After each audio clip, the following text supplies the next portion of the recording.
날마다 쓰는 나의 신앙일기 TV 데일리 큐티 나무향기입니다. 오늘은 10월 7일 금요일입니다.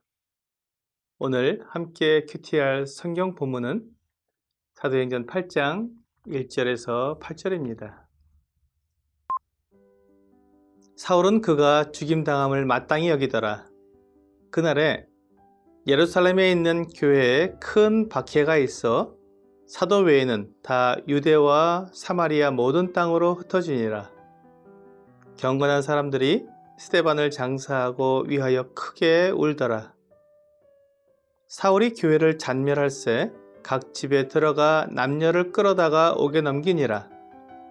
그 흩어진 사람들이 두루 다니며 복음의 말씀을 전할새 빌립이 사마리아 성에 내려가 그리스도를 백성에게 전파하니 무리가 빌립의 말도 듣고 행하는 표적도 보고 한 마음으로 그가 하는 말을 따르더라. 많은 사람에게 붙었던 더러운 귀신들이 크게 소리를 지르며 나가고 또 많은 중풍병자와 못 걷는 사람이 나으니 그 성에 큰 기쁨이 있더라. 오늘 본문은 사도행전을 나누는 새로운 한 단락의 시작을 보여주고 있습니다. 사도행전 1장 8절에서 주님은 제자들에게 예루살렘과 온 유대와 사마리아와 땅 끝까지 가서 내 증인이 되리라고 말씀하셨습니다. 지금까지는 사도들이 어떻게 예루살렘에서 복음을 전했으며 그 결과 최초의 교회가 어떻게 시작되었는지 보아왔습니다. 이제부터는 이 복음이 온 유대와 사마리아로 퍼져가는 모습을 살펴보게 될 것입니다. 하나님께서 가지고 계신 이 복음 전파의 계획이 이루어지기 위해 예루살렘 교회에 큰 박해가 일어났습니다. 스데반의 일로 대제사장과 사두개파 사람들이 이 새로운 움직임에 대해 위협을 느껴서 그들을 박해하기 시작했습니다.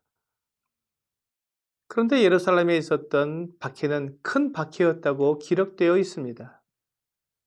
그렇기 때문에 사도 외에는 모든 성도들이 다 온 유대와 사마리아로 흩어지게 되었습니다. 놀라운 것은 그렇게 박해를 피해 여러 지역으로 흩어진 성도들이 스스로 복음을 전했다는 것입니다. 그러니까 복음은 특정한 사람만 전하는 것이 아니라 온 성도들이 전하는 것임을 알 수 있습니다. 여기에서 두 인물이 나오고 있습니다. 첫째는 교회를 박해하고 잔멸하려는 사울과 사마리아로 내려가 그리스도를 전하는 빌립입니다. 사울은 교회를 잔멸하려고 했기 때문에 교회를 매우 어렵게 만들었습니다. 유대의 웬만한 지역에도 샅샅이 뒤지며 그리스도인들을 붙잡아 갔을 것입니다. 그러나 사마리아는 그래도 안전했습니다. 왜냐하면 유대인들은 사마리아 사람들과 상종을 하지 않았기 때문입니다.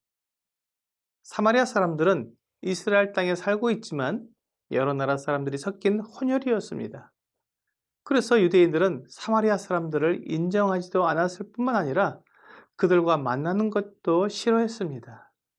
그래서 예루살렘의 박해를 피해 흩어진 사람들 중에는 사마리아로 들어가서 안전을 유지한 사람들이 있었습니다.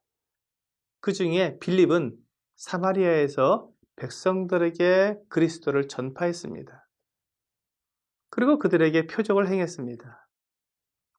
빌립은 사마리아 사람들이라고 해서 차별하거나 멀리 피하지 않고 그들에게도 적극적으로 복음을 전했다는 것을 알 수 있습니다. 유대인인 빌립이 사마리아 사람들에게 이렇게 편하게 복음을 전할 수 있었던 것은 아마도 그가 예수님의 말씀을 기억하고 있었기 때문일 것입니다. 그래서 사마리아로 내려갈 수도 있고 사마리아에 가게 되면 그들에게 그리스도를 전파해야 한다는 생각을 가지고 있었던 것 같습니다. 빌립이 전하는 말을 들은 사마리아 사람들은 한 마음으로 그가 하는 말을 따랐습니다. 말씀에 순종한 것입니다. 그러면서 빌립이 하나님의 사람이라는 것을 증명하기 위해 하나님께서는 귀신들도 내쫓아 주시고 중풍병자와 못 걷는 사람들이 나음을 입게 하셨습니다. 하나님의 말씀을 듣지도 못하고 유대인으로부터 멸시와 천대를 받던 사마리아 사람들이 하나님의 사랑과 은혜를 입게 되었을 때 그 성에 큰 기쁨이 있는 것은 당연한 것이었습니다.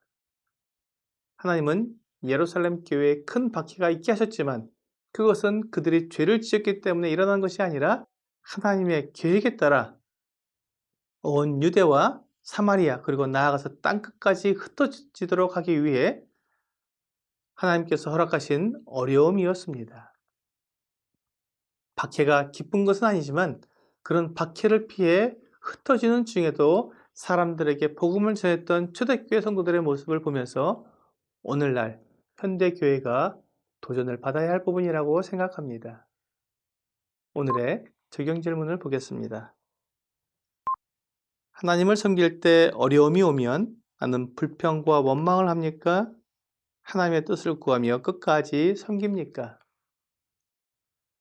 어려움이 오면 누구나 불평과 원망이 나올 수밖에 없습니다. 그렇지만 그런 불평 가운데서 하나님의 뜻이 무엇인지 조용히 하나님께 기도하며 차분한 마음으로 주님의 뜻을 구하면 성령님께서 하나님의 뜻을 깨닫게 하시고 하나님의 뜻에 순종할 마음을 주시는 것을 경험하게 됩니다. 오늘 하나님의 뜻에 순종하는 하루가 되시기를 기도합니다. TV 데일리 큐티 나무향기는 성경을 읽고 날마다 나의 신앙일기를 쓰면서 믿음이 성장하도록 돕는 큐티 시간입니다.